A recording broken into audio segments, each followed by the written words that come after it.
ata mpasi ya bana Israel ekomaka na suka bongo ya Congo. Papa olobi nini? Bamama bakonyokwama, bapapa misala eza te, bana bakokufa. Mes très chers compatriotes, en ces instants critiques pour notre nation, je m'adresse à vous avec la gravité et la solennité qu'impose la situation. L'Est de notre pays, en particulier les provinces du Nord Kivu, du Sud Kivu et de l'Ituri, fait face à une aggravation sans précédent de la situation sécuritaire. Les forces de défense du Rwanda, en soutien de leurs marionnettes du M23, poursuivent leur entreprise terroriste sur notre territoire, semant la terreur et la désolation parmi nos populations. Je partage avec vous la douleur et l'indignation face à ces attaques barbares.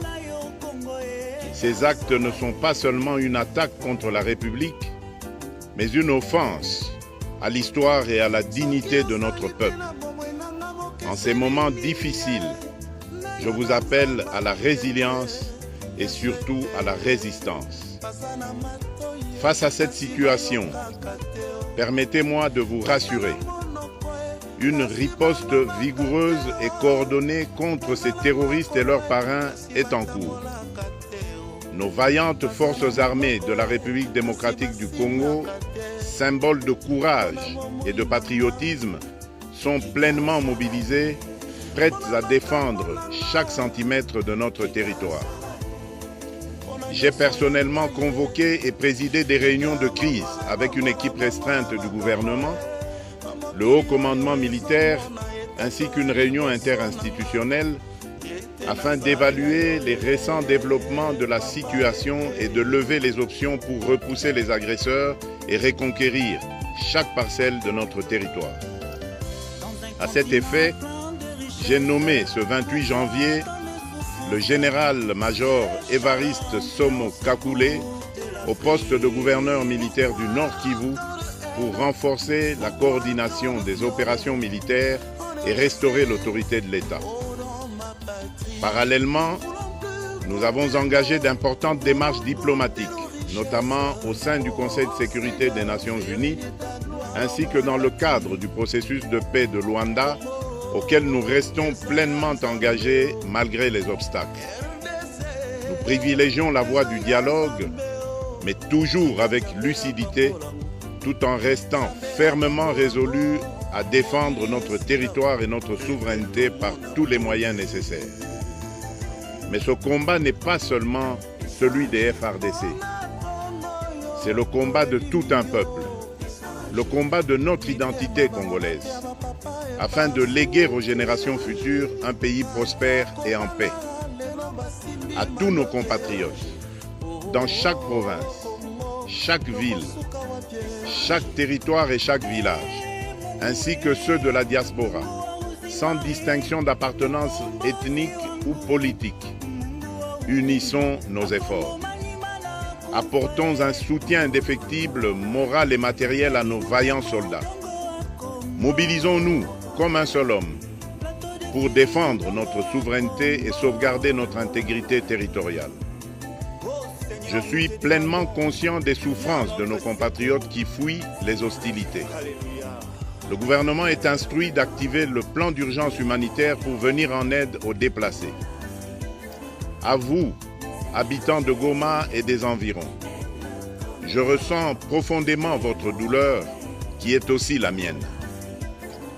Elle traverse nos cœurs et nos âmes en tant que fils et filles d'une même patrie. Mais face à cette épreuve, je vous exhorte à puiser dans cette force intérieure qui fait la grandeur du peuple congolais. Résistez avec courage. Faites preuve de vigilance constante et gardez votre calme malgré l'adversité. Sachez que nous ne sommes pas restés inactifs.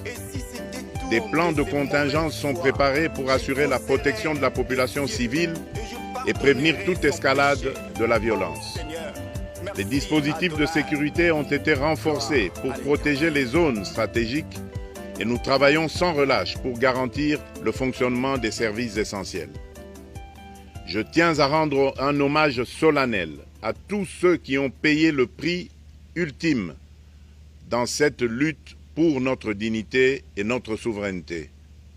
J'ai une pensée pieuse pour le général-major Peter Chirimwami, gouverneur militaire du Nord Kivu, tombé les armes à la main. Je m'incline avec respect devant la mémoire de tous nos militaires et de tous les Wazalendo tombés sur le champ d'honneur. Je pense aussi aux soldats de la mission de la communauté de développement d'Afrique australe, la SAMI DRC, qui combattent à nos côtés, aux casques bleus de la MONUSCO qui ont sacrifié leur vie pour la paix, ainsi qu'aux innombrables civils victimes de la barbarie ennemie. Leur courage et leur sacrifice ne seront jamais oubliés. Et nous portons leur flambeau avec la ferme détermination d'achever leur noble combat. Je voudrais ici interpeller directement la communauté internationale et l'Union africaine.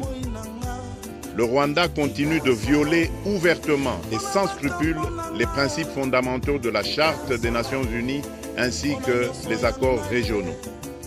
Pire, ces agissements se déroulent dans une impunité totale et ce, avec un mépris manifeste des règles internationales et des valeurs que ces institutions sont censées défendre. Cette attitude arrogante, qui ne cherche même plus à masquer ses forfaits, est une provocation inacceptable à l'égard de notre souveraineté et de la stabilité régionale. La présence de milliers de soldats rwandais sur notre sol, leur soutien politique, logistique et militaire à leur pantin du M23, ainsi que leur implication dans l'exploitation illégale de nos ressources naturelles, nous conduisent tout droit à une escalade aux conséquences imprévisibles, mettant en danger toute la région des Grands Lacs. Votre silence et votre inaction face à la barbarie du régime de Kigali et aux atrocités perpétrées par ces supplétifs sur notre territoire constituent un affront non seulement à la République démocratique du Congo, mais également aux valeurs universelles de justice et de paix. Le peuple congolais prend acte de cette passivité qui frôle la complicité. Soyez sûrs d'une chose, la République démocratique du Congo ne se laissera pas humilier ni écraser. Nous nous battrons et nous triompherons. Congolaises et Congolais, l'heure est certainement grave, mais notre détermination est encore plus inébranlable. Ce moment critique nous offre l'opportunité de montrer au monde ce qui fait notre force, c'est-à-dire notre unité sans laquelle tous nos efforts seraient vains. Je vous appelle à être vigilants, mais à ne pas céder à la haine, aux divisions ou à la violence. Je condamne avec la plus grande fermeté les actes de vandalisme et de pillage qui ont visé certaines missions diplomatiques accréditées en République démocratique du Congo, ainsi que des intérêts privés dans la ville de Kinshasa. Ces comportements irresponsables dénaturent l'expression saine de notre colère face à l'agression barbare nous imposée et jettent une ombre sur les manifestations pacifiques de soutien à nos vaillantes forces armées qui luttent avec courage et abnégation pour défendre notre souveraineté. Notre engagement doit rester ferme et discipliné. Nous gagnerons cette guerre par notre unité, notre courage et notre sens de responsabilité, et non par la violence aveugle et par l'anarchie. Cette victoire ne sera possible que si chaque Congolais, où qu'il soit, prend toute la mesure du combat qui est le nôtre.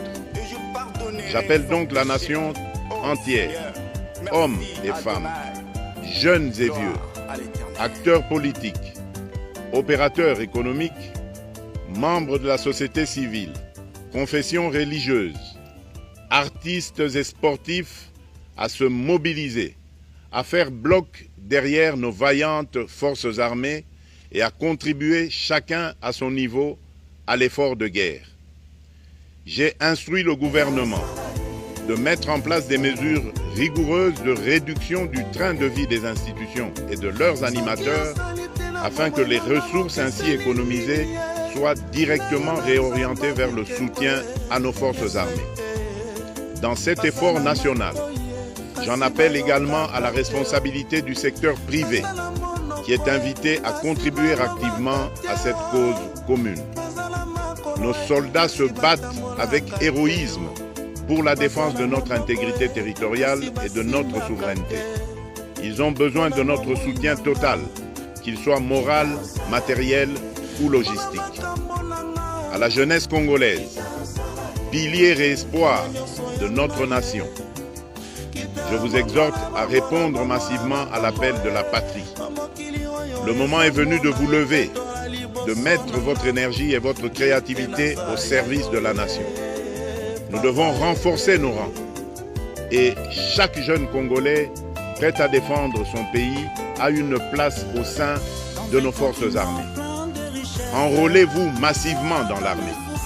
Vous êtes le fer de lance de notre projet et votre mobilisation est déterminante pour la victoire finale.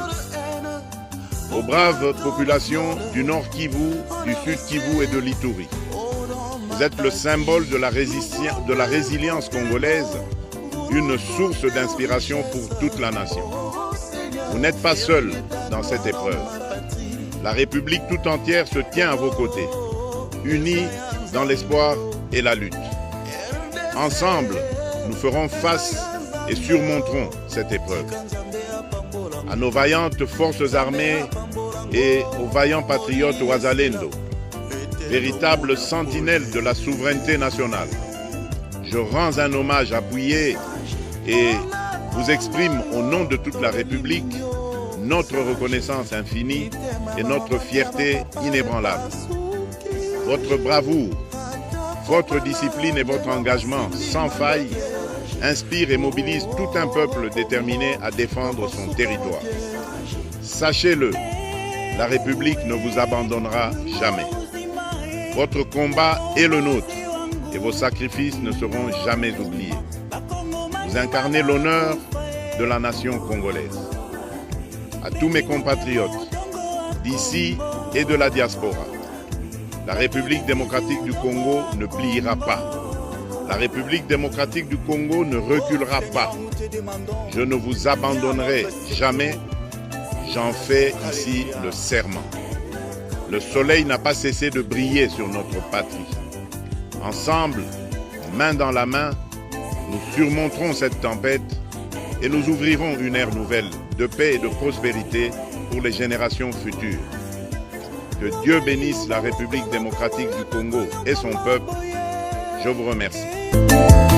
Congo ezaya nzambeo RDC ezaya nzambeo tika nzambe apambolango nzambe apambolango molili esila ete tomona pole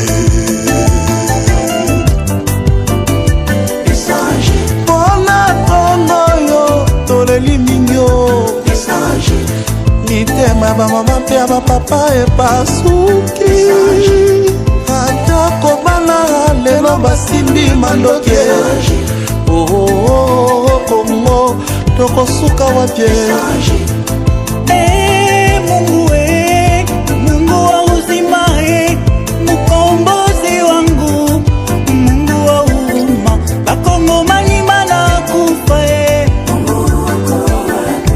Beni Butembo udongo wa Kongo Plateau de Fizi udongo wa Kongo Oh Seigneur, nous te demandons, viens à notre secours. Dieu, s'abonner au peuple de Dieu, c'est pour évangéliser le peuple de Dieu. Bien-aimés, suivez EVFT TV, papa, maman, l'enfant, vous avez suivi